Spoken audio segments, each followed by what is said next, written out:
ఆకాశ వీధిలో విహరించాలని ఉందా? అంతు తెలియని సాగరాన్ని అంత ఎత్తు నుండి వీక్షించాలని ఉందా? ఒకవైపు ఎత్తైన గిరిలో, మరోవైపు సోయగాల సాగరం నడుమ అద్దాల వంతెన. అంతులేని ఆ మధురానుభూతి మన విశాఖలో కొలువు కానుంది. త్వరలో కైలాసగిరిపై ప్రారంభం కానున్న అద్దాల వంతెనపైకి అలా వెళ్ళివద్దాం రండి.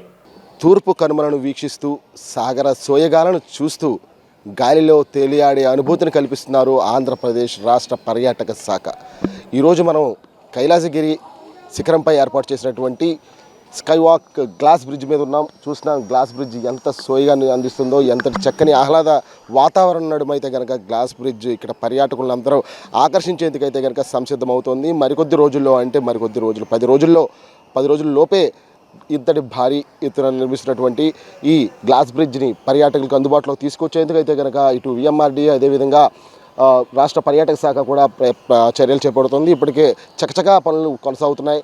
దాంతోపాటు ఒక కొత్త అనుభూతిని, అంటే గాలిలో తేలియాడుతూ కిందనున్నటువంటి ఆ ప్రకృతి అందాలను చూస్తూ ఈ గ్లాస్ బ్రిడ్జ్ని నిర్మించడం జరిగింది. గత ప్రభుత్వ హయాంలో, అంటే వైఎస్ఆర్ కాంగ్రెస్ పార్టీ హయాంలో దీనికి పునాది పడినప్పటికీ కూడా కూటమి ప్రభుత్వం అధికారంలోకి వచ్చిన తర్వాత ప్రస్తుతం అయితే కనుక దీన్ని అందుబాటులో తీసుకురావడం జరుగుతుంది. ఇప్పటికే సర్వేగంగా పనులు అయితే కనుక పూర్తిగా వస్తున్నాయి.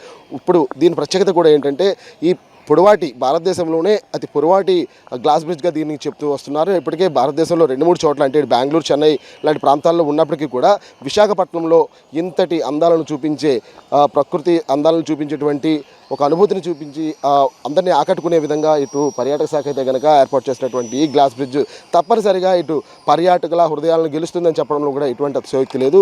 కొత్త అనుభూతి, అంటే చూస్తుంటే ఒళ్ళు గొగులు పుట్టే విధంగా కూడా అనిపిస్తుంది. కాస్త భయం అనిపించేటప్పటికీ కూడా ఈ అనుభూతిని మాత్రం ప్రతి ఒక్కరు కూడా ఆస్వాదించాలని పర్యాటక శాఖ అధికారులు కోరుతున్నారు. అంటే ఒకవైపు ఇక్కడ నుంచి కనుమలన్నీ కూడా స్పష్టంగా, అంటే ఇక్కడ నుంచి చూస్తే ఒకవైపు సముద్ర సోయగాలు, అదేవిధంగా చుట్టుపక్కల విశాఖపట్నం చుట్టుపక్కల ఉన్నటువంటి గిరుల అందాలను కూడా చూస్తూ, పచ్చదనాన్ని కూడా చూస్తూ అందరూ కూడా మంత్రముగ్ధులు అయ్యే విధంగా ఈ గ్లాస్ బ్రిడ్జ్ని అయితే కనుక అందుబాటులో తీసుకొస్తున్నారు. సుమారు 10 కోట్ల రూపాయల వ్యయంతో అయితే కనుక దీనికి ఇప్పటికే పీపీపీ మోడ్లో దీన్ని అందుబాటులో తీసుకురావడం జరుగుతుంది. ఒక నూతన అనుభూతిని కలిగించే విధంగా అయితే కనుక ఈ గ్లాస్ బ్రిడ్జ్ ఉండబోతుందని చెప్పడంలో కూడా ఎటువంటి అతిశయోక్తి లేదు. దీని మీద నడుస్తూ వెళ్తుంటేనే ఒక ఒళ్ళు గొగులు పులిచే విధంగా ఒక నూతన అనుభూతిని కలిగిస్తుంది. భయం వేస్తుంది కూడా. కొంతమంది అయితే, చాలామంది కూడా చిన్నపిల్లలు లాంటి వారైతే ఒక కొత్త అనుభూతిని, అంటే విదేశాల్లో అప్పటికే మనం యూట్యూబ్లో లేదంటే గూగుల్లో చూస్తూ వస్తుంటాము. చిన్నపిల్లలు నడుస్తూ వస్తూ గ్లాస్ బ్రిడ్జ్ మీద ఒక్కసారిగా భయపడుతూ తుళ్ళు పడే విషయాలు మనం చూస్తుంటాము, ఆ దృశ్యాలు. అయితే ఇక్కడ విశాఖపట్నంలో, ఆంధ్ర రాష్ట్రంలో విశాఖపట్నం, అంటే ఇప్పటికే పర్యాటక ప్రాంతంగా ఎంతో పేరు ప్రఖ్యాతులు పొందినటువంటి విశాఖలో ఈ కైలాసగిరి శిఖరంపై ఏర్పాటు చేసినటువంటి ఈ గ్లాస్ బ్రిడ్జ్ తప్పనిసరిగా దేశ నలుమూలలను కూడా వ్యాప్తి చెందుతోంది. ఇప్పటికే పర్యాటకంగా చూస్తే కనుక దినదినాభివృద్ధి చెందుతూ పర్యాటకానికి హబ్గా విశాఖ నిలుస్తోంది. ఒకవైపు సముద్ర అందాలు, అదేవిధంగా మరోవైపు గిరిల సోయగాలతో అయితే కనుక విశాఖ దేదీప్యమానంగా వెలుగుతూ ముందుకు వస్తుంది. ఇంతటి నూతన అనుభూతిని కలిగించేటువంటి ఈ బ్రిడ్జ్, అంటే ఎత్తు, అదేవిధంగా పర్యాటకులు కూడా చాలా వరకు కూడా నూతన అనుభూతిని పొందుతారని చెప్పడంలో కూడా ఎటువంటి అతిశయోక్తి లేదు. చూస్తున్నాం బ్రిడ్జ్ యొక్క అందాలు, అదేవిధంగా ఒక నూతన ఆవిష్కరణ అయితే కనుక ఇటు పర్యాటక శాఖ ముందుకు తీసుకొస్తుంది. కూటమి ప్రభుత్వ హయాంలో అయితే కనుక సర్వేగంగా పనులు ముందుకు వెళ్తున్నాయి. ఇటువంటి ప్రాజెక్ట్స్ మీద ప్రత్యేక దృష్టి సారించారు కూటమి పాలకులు చెప్తున్నారు. అయితే చూసినాము జాతీయ జెండాను కూడా ఇప్పటికే ఆవిష్కరించడం జరిగింది. చూసినాము ఒకవైపు తేలియాడే ఒక అనుభూతిని కలిగిస్తూ అయితే కనుక గ్లాస్ బ్రిడ్జ్ ప్రతిష్టాత్మకమైనటువంటి ఒక ఏర్పాటును చేస్తూ ముందుకు వస్తుంది. అయితే దీనికి సంబంధించి కూడా ఇప్పటికే పూర్తి వివరాలు కూడా అందజేయడం జరుగుతుంది. విఎంఆర్డీకి సంబంధించి కూడా పూర్తి స్థాయిలో ఈ ఏర్పాట్లు అయితే కూడా చేస్తున్నారు. చూసినాం విజువల్స్లో మా కెమెరామెన్ మీకు చూపిస్తున్నట్టు విధంగా అయితే కనుక ఒక నూతన అనుభూతి, నూతన ఆహ్లాద వాతావరణాన్ని కలిగించేస్తూ ఈ బ్రిడ్జ్ అయితే కనుక అందుబాటులోకి రాబోతుంది. ఒకవైపు సాగర సోయగము కనుచూపు మేరల్లో సాగరం అంతా కూడా చూసే విధంగా అయితే కనుక ఏర్పాట్లు చేస్తున్నారు.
ఇప్పటికే కైలాసగిరికి చాలా ప్రత్యేకతలు సమకూరుస్తూ అయితే కనుక ఇటు పర్యాటక శాఖ అదేవిధంగా విఎంఆర్డీ అయితే కనుక అనేక ఎంజాయ్మెంట్స్ కూడా ఏర్పాటు చేయడం జరిగింది. దీంట్లో భాగంగానే ఇక్కడ సైక్లింగ్ కావచ్చు, లేదంటే రోప్వే ద్వారా పైకి వచ్చే ఒక నూతన అనుభూతి కావచ్చు, లేదంటే ఇతరత్ర అందరినీ ఆకట్టుకునే విధంగా కొన్ని స్పోర్ట్స్ కూడా ఏర్పాటు చేయడం జరిగింది. అయితే ఇది ప్రత్యేకంగా గ్లాస్ బ్రిడ్జ్ అయితే కనుక ఒక ప్రత్యేక ఆకర్షణగా నిలుస్తోందని చెప్పడంలో కూడా ఎటువంటి అతిశయోక్తి లేదు. ఎందుకంటే ఇప్పటికే భారతదేశంలోనే అతి పొడవాటి గ్లాస్ బ్రిడ్జ్గా కూడా దీన్ని చెప్తూ వస్తున్నారు. దీన్ని ఇప్పుడెప్పుడు చూద్దామని చెప్పి పర్యాటకులు కూడా చాలా వెయిటింగ్లో ఉన్నారని తెలుస్తుంది. ఇప్పటికే కూడా అంటే కొన్ని మాధ్యమాల్లో అయితే కనుక గ్లాస్ బ్రిడ్జ్ ఆవిష్కరణ జరిగిపోయిందని చెప్పి రావడంతో అయితే కనుక చాలామంది పర్యాటకులు ఇప్పటికే ఇక్కడ రావడం మళ్ళీ వెనుతిరిగి వెళ్ళడం కూడా జరుగుతుంది.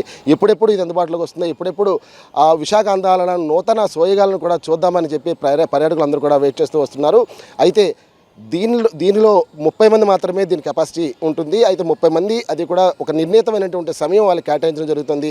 30 మంది ఆ నిర్ణీత సమయంలో వచ్చి విశాఖ అందాలను అదేవిధంగా గ్లాస్ బ్రిడ్జ్ సంబంధించి నూతన అనుభూతిని కూడా పొందిన తర్వాత మళ్ళీ వాళ్ళు వెనుదిరిగిన తర్వాత మళ్ళీ మరొక 30 మంది వరకు కూడా పంపిస్తారు. దీన్ని కూడా పూర్తి పటిష్టమైనటువంటి ఏర్పాట్లు అదేవిధంగా పూర్తి భద్రతలు నడుమైతే కనుక దీన్ని తగిన జాగ్రత్తలు కూడా తీసుకోవడం జరుగుతుందని చెప్తున్నారు. అయితే పీపీపీ మోడ్లో సుమారు 10 కోట్ల రూపాయల వ్యయంతో నిర్మించినటువంటి బ్రిడ్జ్ తప్పనిసరిగా ఆంధ్ర రాష్ట్రమే కాదు ఇతర రాష్ట్రాల పర్యాటకం కూడా విపరీతంగా ఆకర్షిందని చెప్పడంలో ఎటువంటి అతిశయోక్తి లేదు. ఇది ప్రస్తుతం కైలాసగిరి కొండ మీద వెలిసినటువంటి నూతన ఆవిష్కరణ గ్లాస్ బ్రిడ్జ్ యొక్క పూర్తి సమాచారం. కెమెరామెన్ ఉదయ్తో ప్రసాద్, జీటీవీ న్యూస్, విశాఖపట్నం నుంచి.